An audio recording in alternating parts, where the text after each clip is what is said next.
ॐ सर्गस्थितिप्रलयहेतुमचिन्त्य शक्तिं विश्वेश्वरं विदितविश्वमनन्तमूर्तिम् निर्मुक्तबन्धनमपारसुखाम्बुराशिं श्रीवल्लभं विमलबोधगणं नमामि। यस्य प्रसादात् अहमेव विष्णुर्मय्येव सर्वं परिकल्पितं च इत्थं विजानामि सदात्मरूपं तस्याङ्घ्रिपद्मं प्रणतोऽस्मि नित्यम्. On the last Friday, we started the study of Shankaracharya's Vakya Vritti, and we had studied up to 4 shlokas. The first 2 shlokas just now I read in the form of going down to Shri Vallabhan, and we understood that Shri is here not an honorific title only. Here, the name Vishnu is not given. Vishnu is called as Shri Vallabha. So Shri represents the power. We are not talking only of most of the descriptions belong to Nirgun Brahman also, but we are not talking of Brahman which is supposed to be only Nirgun. We are talking of Nirgun Sagun Brahman. This Brahman has a power to manifest itself through names and forms. This is Shri. In this context, we can remember one thing, that when Sri Ramakrishna's disciple wrote Ramakrishna Puthi in Bengali, Swami Vivekananda praised it, but says, tell him that he has not prayed to Shakti in the beginning, which is a big fault. Ask him to correct it in the second edition. So, we are interested in that Brahman which can grace us, which has the power not only of appearing through names and forms, but is the Sarva Shaktiman. And in this Sarva Shaktiman is included in what they technically called Nigraha Anugraha Samartha. He can control certain things and he can bestow his grace upon certain things. So, that is what we are expecting him to have grace. Without God's grace, nothing happens in our life. And so, Shri Vallabham is the epithet used for Vishnu here. Shri is not only an honorary title, Shri means Sashaktika Brahman. So, and then in the second shloka we saw that Guru Kripa is equally important. Because of whose grace, Acharya says, I could realize that I am myself Vishnu. So, you may be Vishnu, but to realize you are Vishnu, you require Guru. That is the fun of life. And then we heard the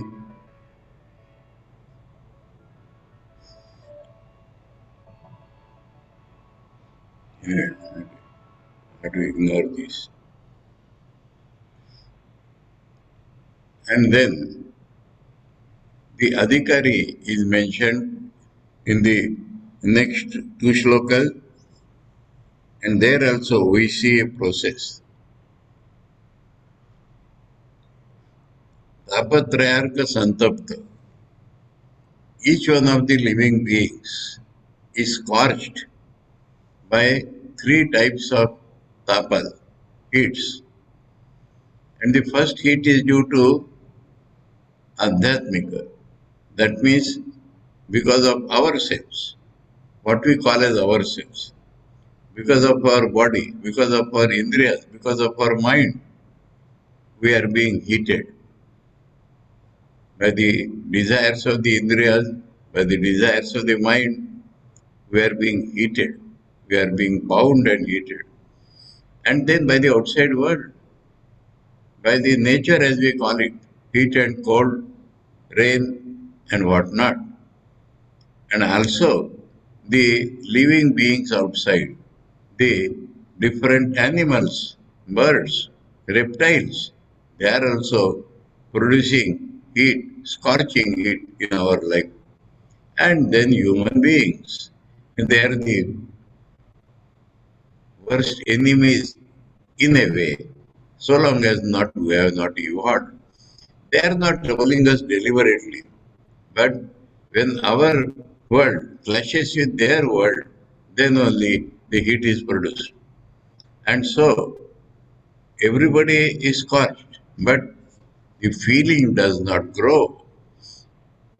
That is the misery. Though man is scorched by himself, by the outside world. And third is unknown quantity, like corona now, tsunami, earthquakes. So unexpected calamities scorch us. But we are blind to that. When something scorches us, we try for solace in some other place. If that troubles us, we try for solace in some other place. We are not aware that the very nature of life in the world is like this. And so, apatrarka santapta means one who feels the scorching in the three heats of life. You must feel this. And when we feel this, then only we seek a right release, not just shifting from here to there, but we seek the release from this very worldly life. What it produces in a man who feels this? Kaschid Udvigna Manasa. Kaschid represents that rare are such people who feel this scorching heat. Others think, oh, this is life, let us adjust. But he is not adjusting. Udvigna Manasa, he has become restless to get out of it, like a man caged, like a man being scorched. He wants to get out of it. And then the first reaction as it happens is that he tries whatever he knows to be helping him to get beyond, whatever he can do. So, Shamadhi Sadhana Yukta, Shamadhi Sadhana, that means Shama, Dama, Uparati, Titiksha, Samadhana, and Shraddha, and Vivek, Vairagya, and Mumuksha. So, these are how he tries to get rid of it by his own effort. That is the essential part. Simply feeling I am scorched will not do. Simply shouting and crying also will not do. So he becomes restless, but restless only for realization, not restless in his mind or life. Restless, but he controls his mind. He tries to control his body, organs. He tries to bear heat and cold. He tries to withdraw himself within himself. He tries to put his complete dynamic faith in the realities beyond the senses, and he puts his mind in God. These are the various sadhanas he undertakes under the name Shamadhi sadhana. Of course, it starts with discrimination, dispassion, and the desire to be free. But he finds all his efforts are insufficient. And so, this is a part of the adhikari that he knows that I require guidance and I am ready to change myself as guided by the teacher who is qualified. Qualified does not mean MA or PhD. Qualified means who himself has crossed and is helping me to cross. So, Sadguru, the right Guru.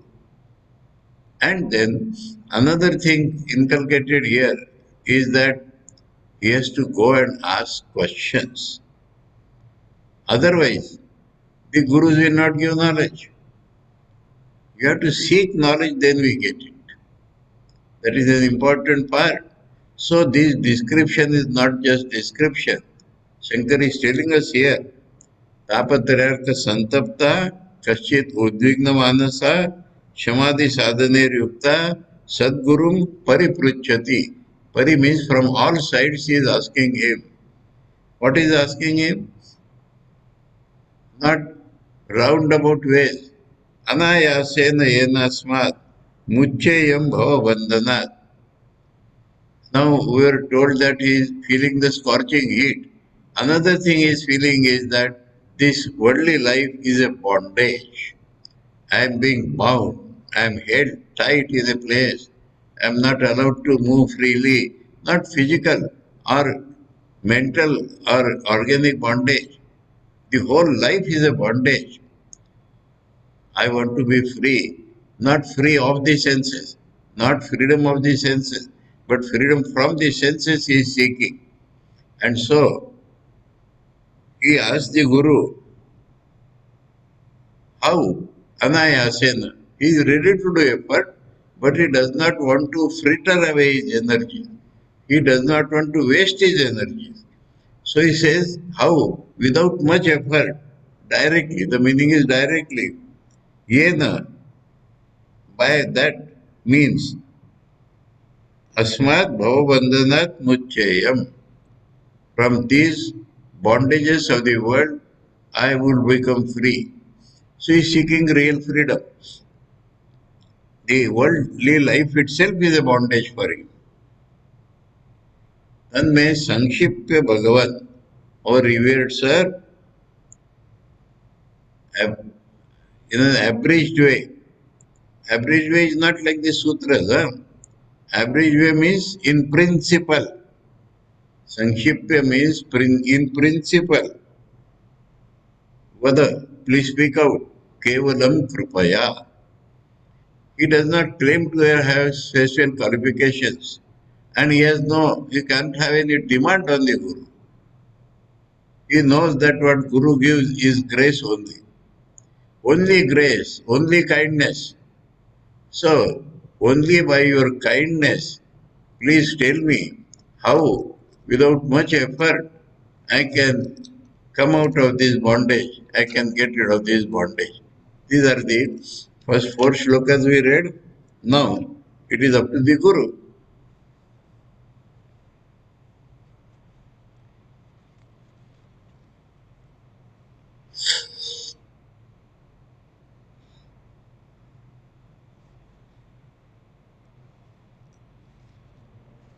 We read the fifth shloka.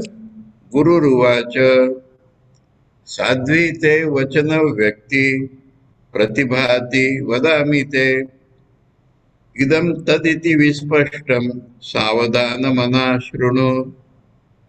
Sadvi is the feminine for sadhu. Meaning is not sadhu as we understand it. Sadhu in Sanskrit means good. Sadhvi is good. What is good? Vachana Vyakti. Vachana Vyakti means that which you have expressed through your Vachana.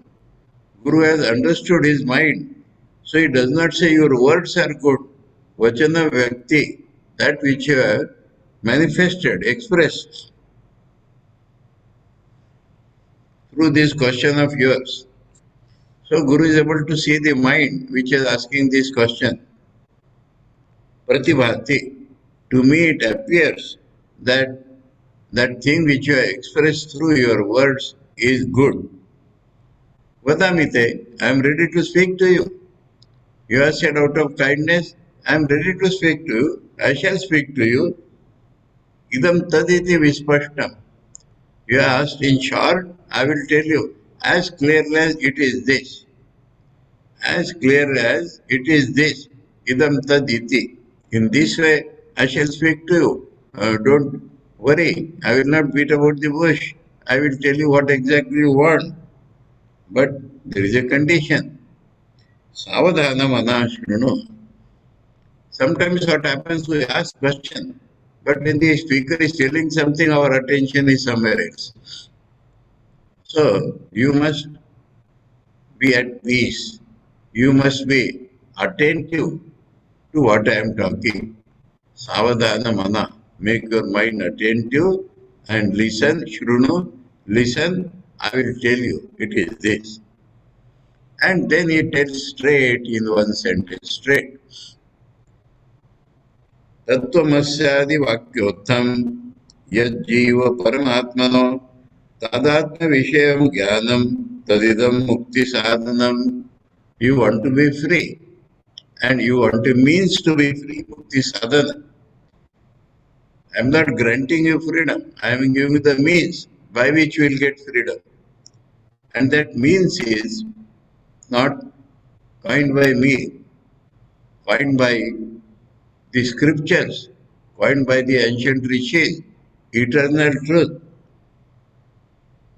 The Chandogya Upanishad tells us between Aruni and Shataketu, Tattvam Asi, that thou art.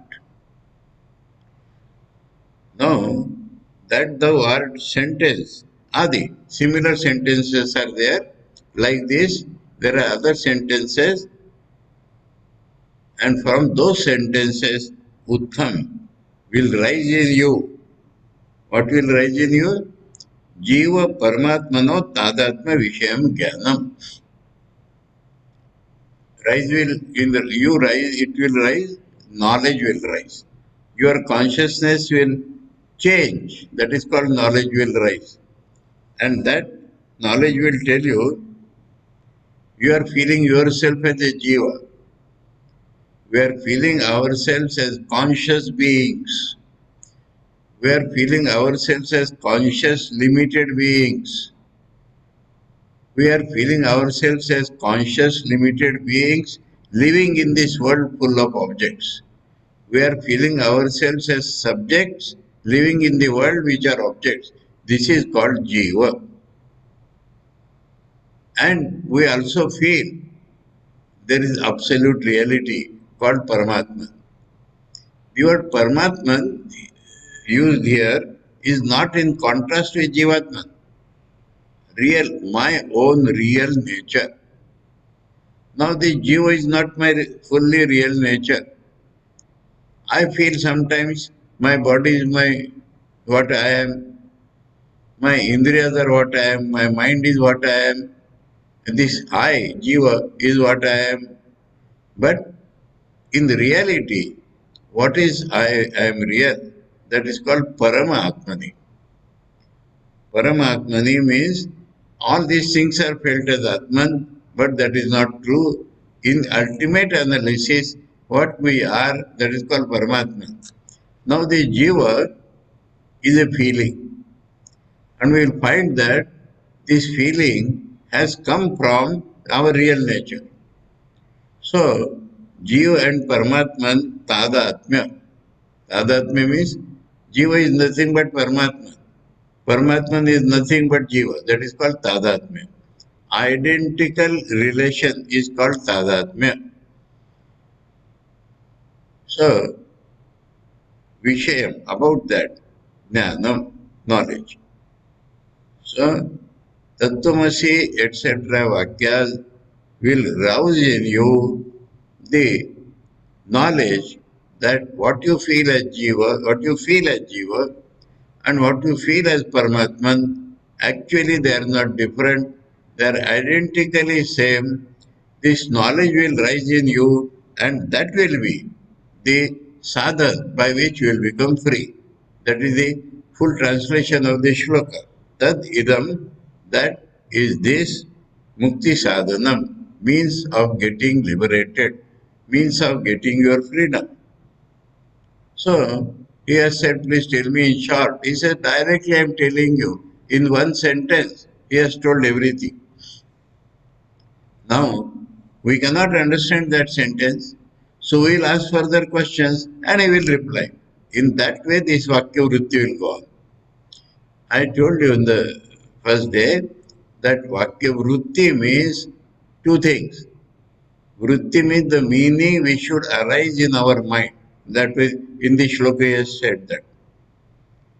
And other side is that explanation, paraphrase, expansion of the sentence, that is called vritti.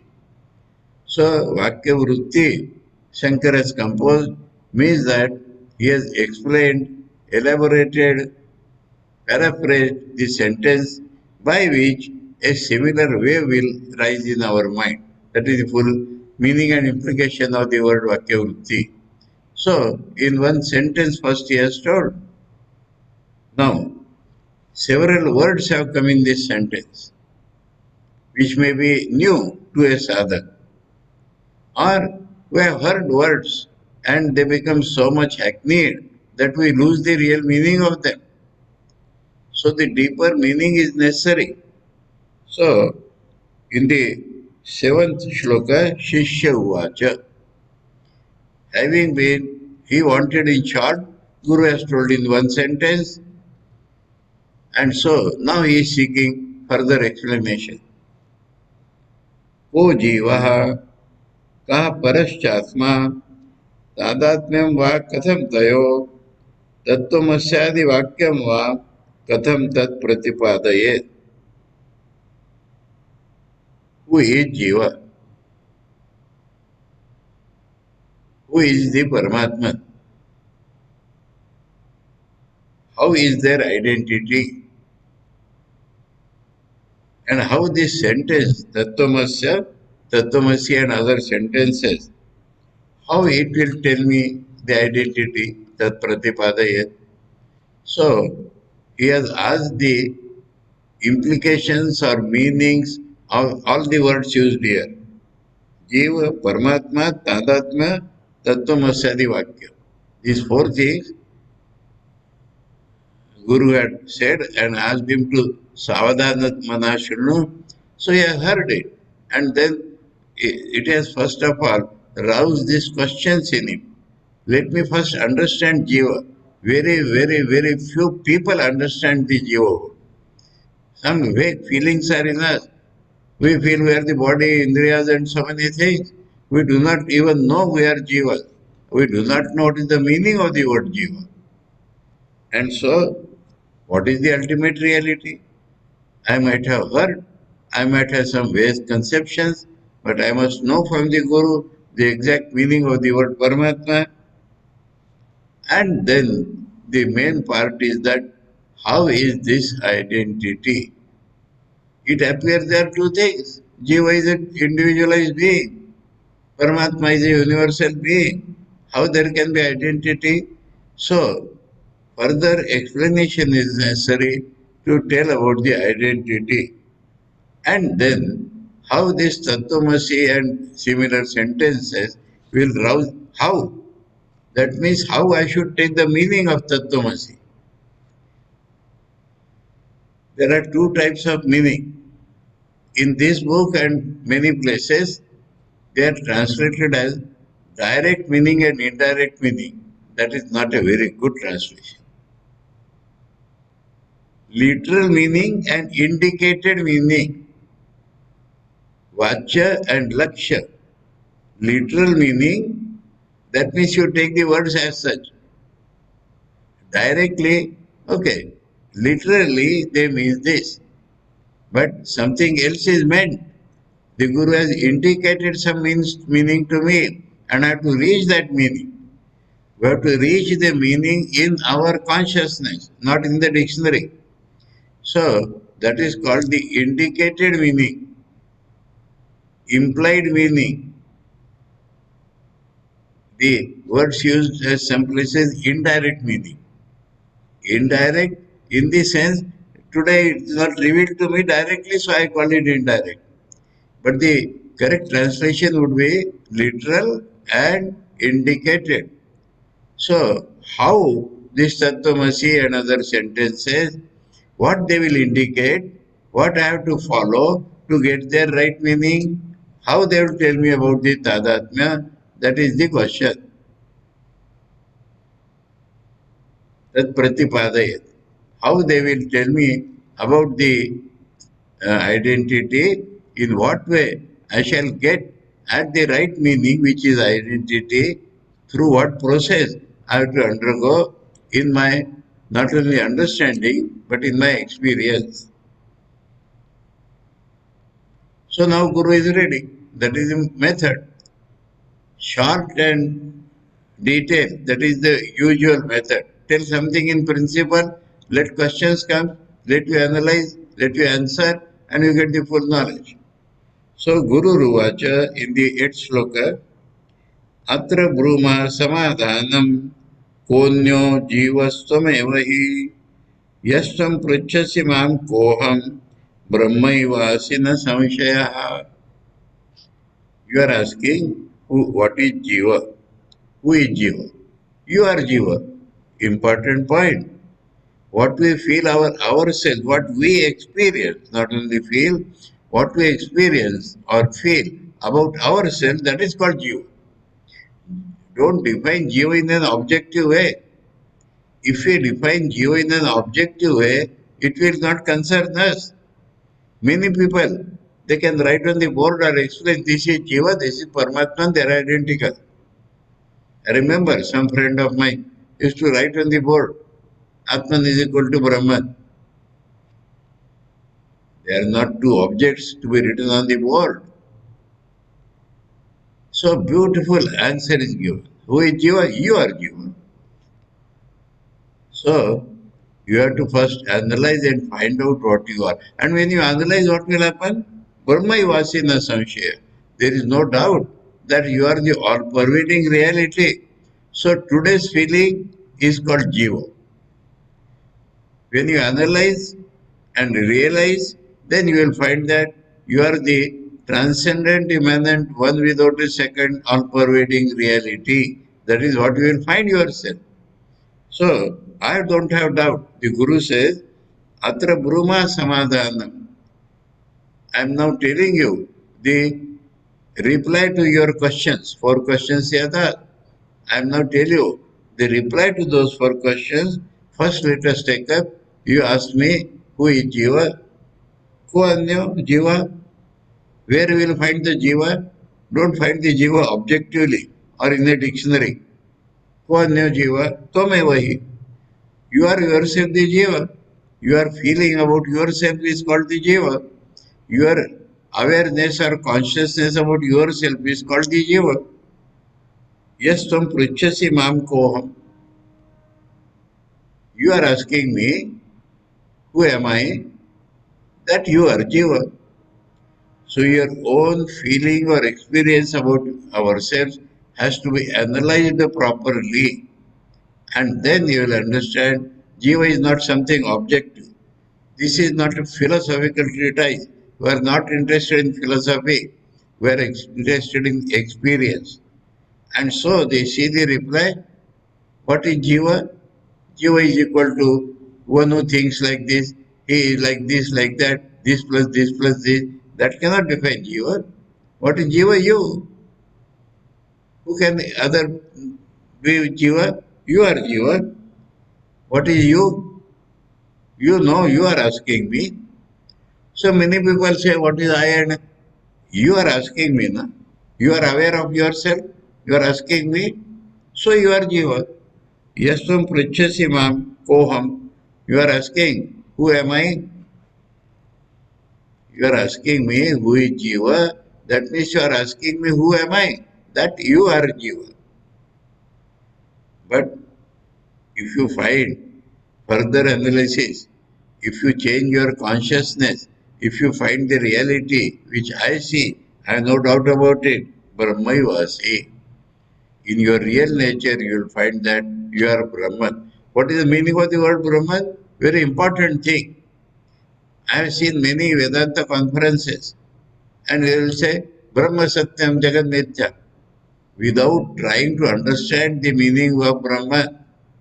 When they say Brahma Satyam, it appears something is Satyam and the world is Mithya. No. Brahman has the meaning all-pervading, transcendent, immanent reality.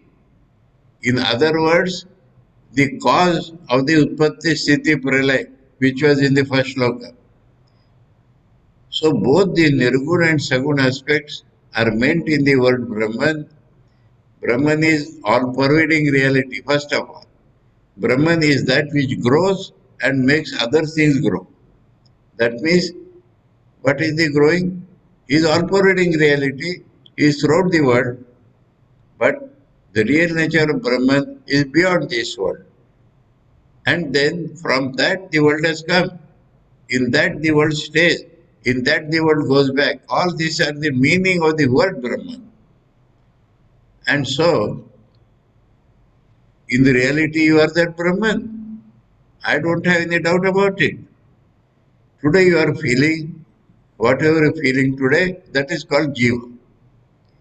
In the reality, what you are is called Brahman. I have no doubt about it.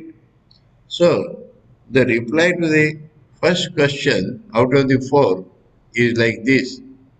And also, it tells about the real nature that Tadatmya also.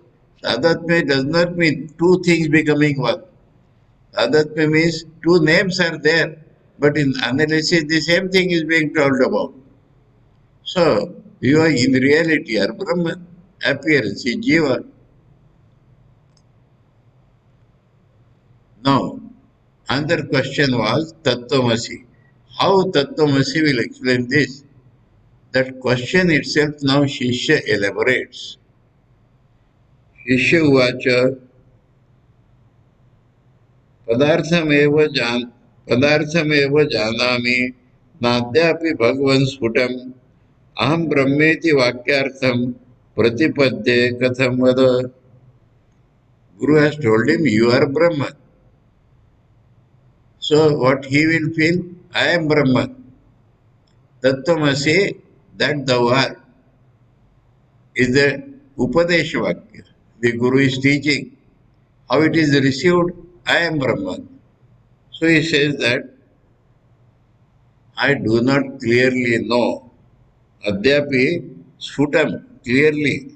O revered sir, na janami padarthameva. Pada artha. The meaning of the word is called padartha. Meaning of the word tat I do not know. Meaning of the word tam I do not know. Meaning of the word asi I do not know. Meaning of the word jiva I do not know. Meaning of the word aham I do not know. Meaning of the word Brahman I do not know. Then how will I know the sentence? A sentence is made of words and their mutual relation. Sentence is not made only of the words. Words plus their mutual relation. So, I do not know the meaning of the words themselves. I do not know the full implication of the words. So, how I will think that Aham Brahmasmi sentence reveals me the identity? Guru has taught Tattvamasi. He says Aham Brahmasmi, and the reflection of that in the hearer. How? Pratipadde means I will know. Vakyartham. How I will know the meaning of the sentence? Because I do not know the meaning of the words. How will I know the meaning of the sentence? So, this is how the understanding or experience grows by question and answer method. And that is why here is the said Paripachanti. You ask whatever your doubt, you ask, Guru will reply. So, Guru Ruvacha Satyamaha Bhavan Atra Viganam Naiva Vidyate Hetu Padartha Bodhohi Vakyartha Vigateriyaha. Bhavan is an honorific way of you. In English, where thou and thou has gone out of use. In Sanskrit, there are three different sambodhanas. In Indian languages, we will say tu, tum, aap. So, singular to our juniors, we say tu, thou. To our equals or little elders, we say tum, tvam. But when we say respect, we say bhavan. Now here the fun is that Guru is telling the Shishya bhavan. Every word is important in Vedanta. That means the Shishyatva, his questions, his mind is respected by the Guru. Guru has respect for the Shishya and love for him. And that is how the knowledge flows. So, Bhavan, Satyamaha Bhavan Atra. Here, your honor. In English, we'll say your honor. Thou, you, and your honor. So, your honor, have really, truly spoken Viganam Naiva Vidyate. That means no two opinions. That is called Viganam. No two opinions on this point that your honor has spoken rightly. What he has spoken? Padartha bodho hi hetu. The knowledge, consciousness both, according to the meaning of the word, is the hetu, is the ground basis for Vakyartha Avagate. Vakyartha Avagate. To understand or experience the meaning of the sentence, the base is that meaning, to know the meaning of every word. This you have spoken rightly. You have said that I do not know the meaning of the words. How can I know the meaning of this sentence? This I think is very good. You understood that you must understand the meaning of the words, and then only you can understand the meaning of the sentence here. Here means in this context, Vakyartha Avagati, the Avagati, consciousness corresponding to the meaning of the sentence, for that Padartha Bodh is the ground. Hetu. Now, he takes up one word, and that is Tvam in Guru's teaching, Aham in Shishya's understanding, Tat Tvam Asi, that thou art. So first he takes the word thou, which Shishya will feel as I. First he tries to explain the, not direct and indirect, I will say, the implied meaning in the word thou. What is implied? What you feel today and what is implied. When you understand this, then you will understand the identity. You will find that they mean the same thing. How? Antakarana tad vritti, Sakshi Chaitanya Vigraha, Ananda Rupa Satya San, Kim Natmanam Prapadyase. How do you not know yourself? Kim Atmanam na Prapadyase. How you do not know what you really are? What you are? You are Antakarana. Antakarana means inner organs, inner functional organs, inner means of knowledge. Outer we have 10 organs, 5 organs of knowledge, 5 organs of action. But inside we have 4 functions of the same organ. And that organ is called mind, loosely in the sense one of the functions is mind, one of the functions is buddhi, one of the functions is aham, one of the functions is chitta, the tranquil mind. All these 4 together is called antakaran, the inner organ. Now, tadvrutti, antakaran and tadvrutti, that means waves in that antakaran. In the mind, waves, sankalpa vikalpa, doubting, cogitating, trying to come to a conclusion. That is the waves in the mind. And then there is another wave. Oh, it is like this. That determinative faculty is called buddhi. The process is called mind. And when it is come to a conclusion, determination, that is a wave. That is a wave only. Oh, I see a wall. Oh, you are my friend. So this type of conclusions is waves of the mind, and then immediately ego get joined to that. The very nature of the wave, both in the mind but more clear in buddhi, is that ego. We say this is a war. No. What we are understanding, I see this war. He is my friend. Yes, your friend. So, in these waves of the mind, you may say one pole is I, or you may say I itself is a wave of the mind. I will do this, I will do this, I will eat this, I will go there. This I is a wave of the mind. And then apparently waveless mind, apparently waveless. Because these gross outside waves are not there, then the memory which lies deep hidden, it comes on the surface. So that is also a wave. That is called chitta, the function of the memory. So Antakaran and its waves. Antakarana tadvrutti, Sakshi, Chaitanya. Who knows?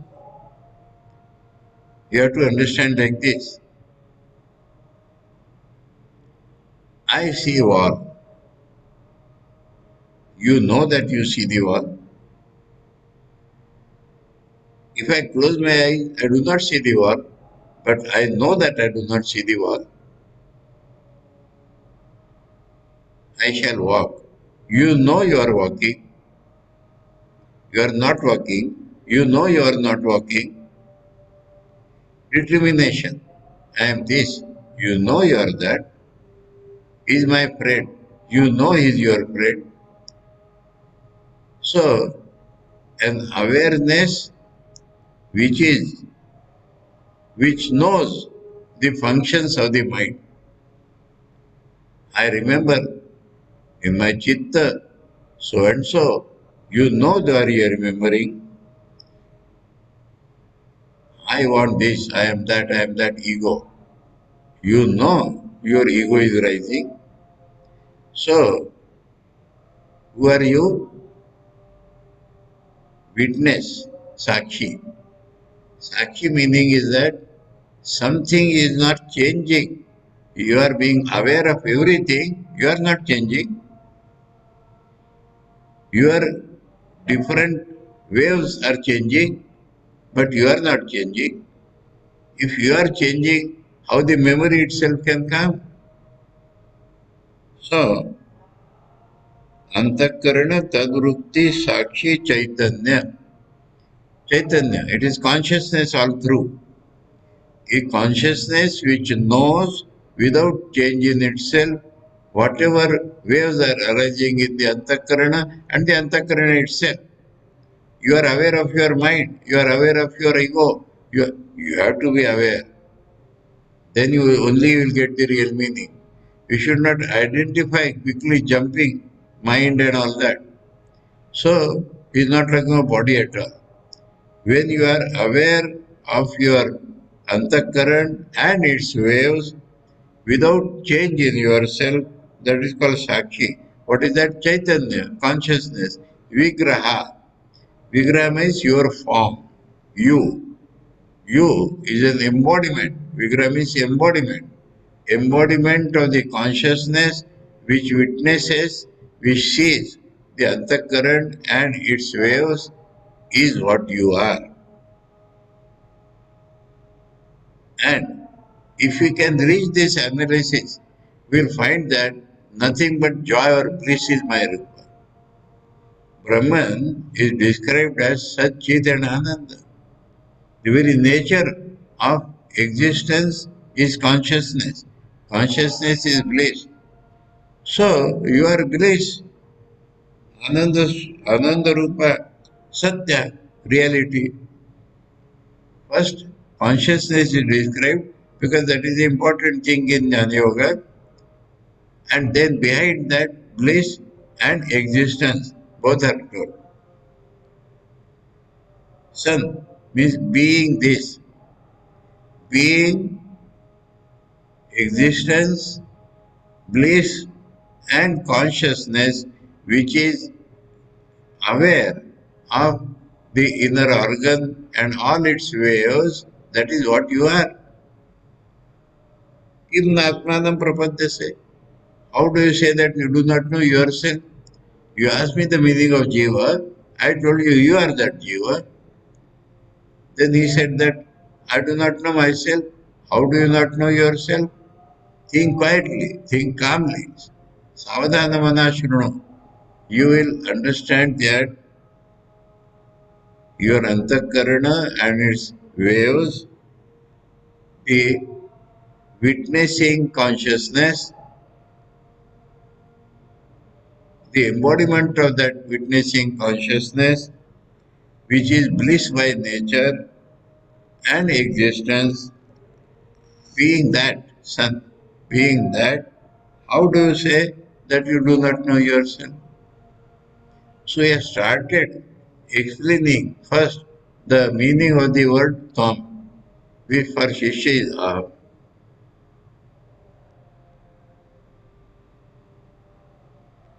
Then to get the meaning, you have to think like that. You have to feel like that always.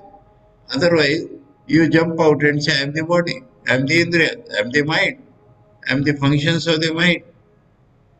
You have to hold on to this consciousness that you are the constant witness of all this. So, in the next shloka, Satyananda Swarupam Dhi Sakshinam Bodha Vigraham Chintaya Atmataya Nityam Tyaktva Dehadigam Dhyam. Obstructions also are being told. Dehadigam Dhyam. Deha Adi. Dhyam means your buddhi, your consciousness is that I am the body that you have to give up. You are conscious that I am the Indriya, you have to give up. Your consciousness that you are mind, you have to give up. You are conscious that you are the I feeling, that you have to give up. And you must always think Nityam. Always you should think Atmataya. This is what I am. This is not something objective. Jiva is like this. No. You have to think this is what you are. What you are? Satya Ananda Swarupam. Those very terms is taken first. Existence and bliss. That is what you are. You have to think like that. The Sakshinam. The in general is taken for the antakaran and you are the aware of it. You are the witness of this. You are the consciousness behind all your activities. Bodha Vigraham, embodiment of consciousness. You are the embodiment of consciousness which witnesses the functions of the antakarana. You are the existence and bliss. In this way, you have to think about yourself to be fixed in the real meaning. And the obstructions are that today what we are feeling is I am body, etc.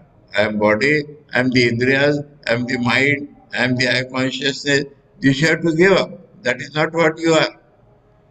So the meaning of the word thou or in Shishya's mind aham is being analytically explained or paraphrased. That is called Vakyavrutti. First, the meaning of the word he wanted. So, taken up one word, Tvam, and is explaining that Tvam. You should always think yourself as existence, bliss, and consciousness, which is the witness of the functions of the mind. Chintaya, Atmataya. This is what you are. You have to think, I am this, I am this, I am this. Not that this is the definition of Jiva. It becomes objective. Atmataya. You have to think, this is what I am. Nityam, always. And Tyaktva, having given up Dehadigam, that which has come means it has entered the Deha, etc. Diyam. Your consciousness has entered your body, indriyas, mind, etc., that you must give up and feel that you are the witness of all these functions. You are of the nature of existence and bliss. Always you have to think like that.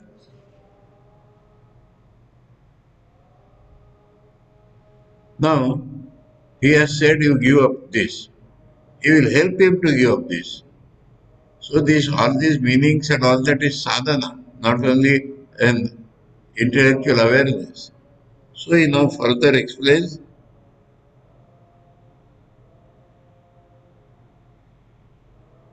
Rupa, I think enough for the day. Slowly we shall proceed. Is still explaining the meaning of the word Tvam, thou, which the Shishya feels as I or Jiva. The meaning, the real meaning, the indicated meaning in the sentence Tattvamasi is being explained by the Guru to the Shishya, and it continues for some more time because the negation is important. Negation is being important, that is, you are not the body. How to understand you are not the body, you are not the mind? This is how the meaning will, right meaning will come in your mind. Right meaning will come in your consciousness if you reject the wrong meanings from your consciousness. So, that portion, rejecting the wrong meanings, will be the next topic on this Friday.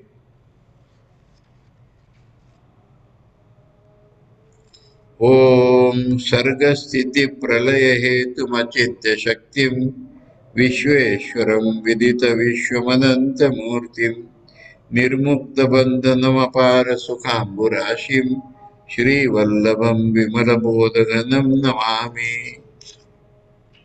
यस्य प्रसादात् अहमेव विष्णुर्मय्येव सर्वं प्रविकल्पितं च इत्थं विजानामि सदात्मरूपं तस्याङ्घ्रिपद्मं प्रणतोऽस्मि नित्यम् ॐ शान्ति शान्ति शान्ति हरिः ॐ तत्सत् श्रीरामकृष्णार्पणमस्तु. So we went up to Shloka 12 today, 13th next Friday.